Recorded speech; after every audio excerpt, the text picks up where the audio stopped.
पितृ, जब शंकर भगवान को जल चढ़ाया जाता है 16 श्राद्ध पक्ष में, 16 दिन श्राद्ध के जब हम भगवान शंकर को जल समर्पित करते हैं तो उसका भाग हमारे पितरों को प्राप्त होता है।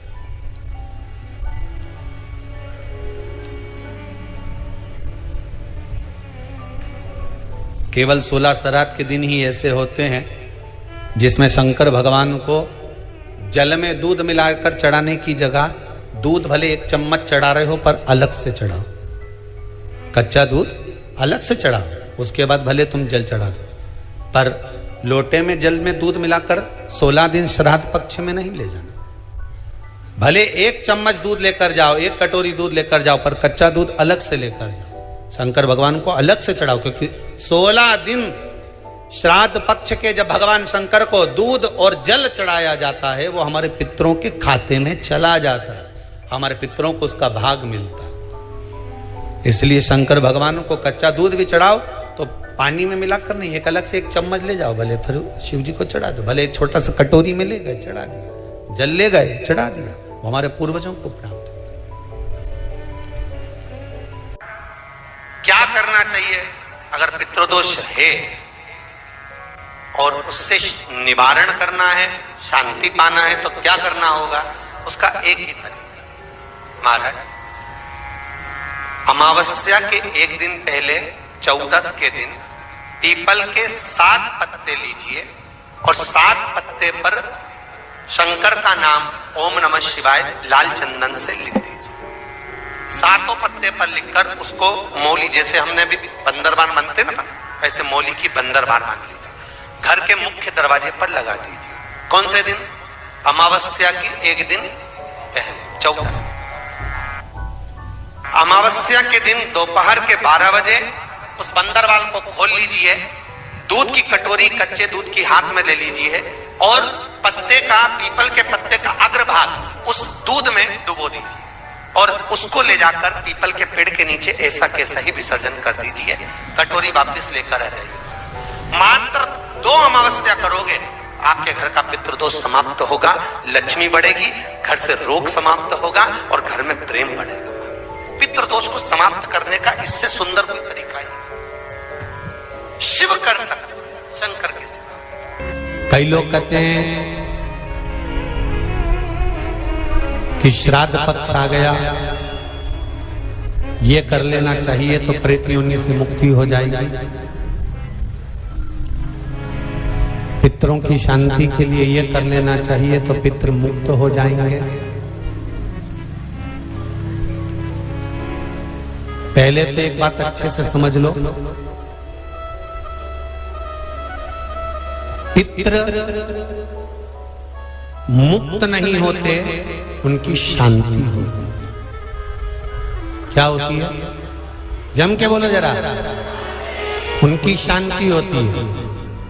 जब आप किसी तीर्थ में स्नान कर रहे हो, जब आप किसी तीर्थ में हो, स्नान कर रहे हो, पुण्य कर रहे हो, सत्कर्म कर रहे हो, भजन कर रहे हो, कीर्तन कर रहे हो, मंत्र जाप कर रहे हो, तो उसका एक अंश, एक भाग हमारे पूर्वजों के खाते में, हमारे पितरों के खाते में जाता है, उनके खाते में पहुंचता है, ये निश्चित है। आपने किसी ब्राह्मण को भोजन कराया, भले अपने पितरों के निमित्त नहीं जिमाया, कोई ब्राह्मण को 1 गिलास पानी पिलाया, भले अपने पितरों के निमित्त नहीं पिलाया, पर आपका एक अंश उसके खाते में चला जाएगा। उससे क्या होगा? पितरों की शांति। और समझ लो, गया जी में पिंडदान कर देने से क्या पितृ मुक्त हो जाते हैं? बद्रीनाथ जाकर कपाल क्रिया करने से क्या पितृ मुक्त हो जाते हैं?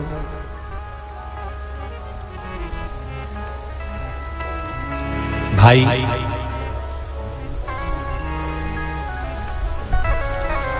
गया जी जाना तो वहां के पंडा जी से पूछना, हम यहाँ पिंडदान कर देंगे तो क्या वो मुक्त हो गए? पंडा जी कहेंगे आप अपने पूर्वजों को गया का पिंड देकर उनका पिंडदान कर कर आप उनको भगवान विष्णु के चरणारविंद में छोड़ गए, पर आप घर जाना तो घर पर जब जब श्राद्ध पक्ष आए तब ब्राह्मण को भोजन जरूर करो। भले तुम भूख मत देना, कौवे का मत निकालना, पर एक काम जरूर करना कि ब्राह्मण भोज कराना। उससे क्या होगा?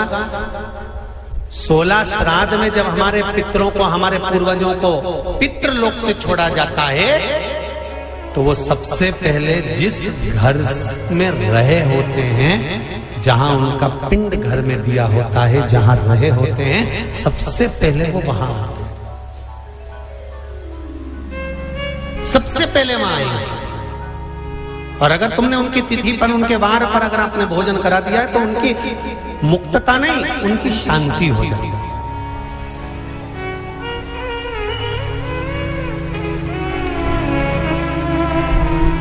पितरों की मुक्ति कैसे है? उनकी मुक्तता कैसे है? प्रेत योनि की मुक्तता कैसे है? तो कहा जैसे भगवान का नाम लेने वाला व्यक्ति दूसरा जन्म नहीं पाता, उसी तरह भगवान का जो भजन करते हैं, कीर्तन करते हैं, मंत्र जाप करते हैं, या शिव महापुराण की कथा, राम कथा, भागवत कथा, विष्णु पुराण आदि जितनी भी पुराण हम श्रवण करते हैं, हमारे श्रवण करने का एक भाग हमारे पितरों के खाते में जाता है, तो उस कथा के फल से उनकी मुक्ति हो जाती है। उनकी कथा के फल से मुक्तता। प्रेत योनि से मुक्त हो गया धुंधकारी, बिंदुक प्रेत योनि से मुक्त हो गया। काय से होगा? शंकर का स्मरण, शिव महापुराण की कथा का रस तत्व ग्रहण करना, राम कथा, भागवत कथा का मात्र स्मरण करना, उससे मुक्त। क्यों दी जाता कौवा को भोजन? श्राद्ध पक्ष में कौवे को भोजन क्यों दिया जाता है? क्यों छत पर ले जाकर रोटी का टुकड़ा डालते हैं? काशी, कांची, अवंतिका, अयोध्या आदि जितने पावन क्षेत्र हैं, जगन्नाथ, द्वारका, रामेश्वरम, बद्री नारायण, जितने जितने पुण्यशाली क्षेत्र हैं, मथुरा आदि जितने, वृंदावन आदि जितने पुण्य क्षेत्र हैं, शिव महापुराण की कथा में, स्कंद पुराण में लिखा है कि जितने पुण्यशाली क्षेत्र हैं, सारे पुण्यशाली क्षेत्र, चाहे चित्रकूट हो, अयोध्या हो, काशी हो, उज्जैनी हो, त्र्यंबकेश्वर हो, जितने पुण्यशाली क्षेत्र हैं, सारे पुण्यशाली क्षेत्र में पिंडदान होता है। बोलो मालूम है कि नहीं आपको? मालूम? सब दूर तर्पण होता है, सभी जगह पिंड होता है, सभी जगह तर्पण होगा, पिंड होगा। तो श्राद्ध पक्ष में तुम इतनी सारी जगह जाकर तर्पण कर सकते हो क्या? जम के बोलिए, नहीं कर सकते। इतनी सारी जगह जाकर पुण्य कर सकते हो क्या? नहीं कर सकते। इतनी सारी जगह जाकर तुम ब्राह्मण को भोजन करा सकते हो क्या? नहीं। इतनी सारी जगह जाकर ना पिंड दे सकते, ना तर्पण कर सकते, ना पुण्य कर सकते। अब ये 16 दिन में इतने तीर्थ कितने हजारों में तीर्थ, इतने तीर्थ में जाकर कहां पुण्य करोगे, कहां पिंड दोगे? तो उसका एक निर्णय निकाल दिया कि पितरों के देवता आर्यमा कौवे पर बैठते हैं। काय पे बैठते हैं? कौवे पर। तो एक काम करो, जब हम पितरों के देवता आर्यमा कौवे पर बैठकर पितृलोक से 16 दिन जब भ्रमण के लिए निकलते हैं, तो घूमते हैं, तो क्यों ना एक काम करें कि कौवे के लिए भोजन छत पे डाल दें। हमारे छत का कौवा जब अन्न का भाग ग्रहण करेगा, पितरों के देवता को बिठाकर जब घूमने के लिए निकलेगा, तो जहां जहां घूमने जाएगा, जब जब बीच में कोई तीर्थ पड़ जाएगा, तो वहां के पिंडदान का फल हमको मिल जाएगा। इसलिए कौवे को भोजन कराया जाता है। एक कौन सी सब्जी होती है जो पितृपक्ष में ब्राह्मण को भोजन कराते समय नहीं बनाई जाती? एक तो कुमड़ा, दूसरा पत्ता गोभी, जो बंद गोभी होती है ना, वो बंद गोभी जो होती है ना, पत्ता पत्ता वाली, उसकी भी सब्जी पितरों के ब्राह्मण अगर भोजन करता है तो उसमें नहीं बनाई जाती। एक कुमड़ा, ये जो पेठा बनता है ना कुमड़ा का, ये भी श्राद्ध पक्ष में नहीं खिलाया जाता। महाराज बुरा कोला पेड़ा बोलते, क्या बोलते हैं उसको, उस श्राद्ध पक्ष में उसको भोजन में नहीं दिया जाता। ब्राह्मण के भोजन, महाराज ब्राह्मण के भोजन में श्राद्ध पक्ष में सबसे ज्यादा जरूरी है दूध की खीर, दूसरा तुरई या गिलकी का भोजन, या तो सब्जी बनाओ या भजिया बनाओ, कुछ भी बनाओ। तीसरा मांस की दाल का भोजन, उड़द की दाल का भोजन। उड़द की दाल का या तो दही बड़ा बना लो, इमरती बना लो, या फिर बड़ा बना लो, या पकोड़ा बना लो, पर उसका भोजन होना जरूरी है। 3 भाग दूध का भोजन आहूतों के हिस्से में चले जाता है, गिलकी और तुरई का भोजन पितरों के हिस्से में चले जाता है, मांस की दाल का भोजन, उड़द की दाल का भोजन प्रेतों के हिस्से में चले जाता है। इसलिए ये 3 भाग का भोजन ब्राह्मण जब श्राद्ध पक्ष का भोजन करे तो उसमें बनाना जरूरी है।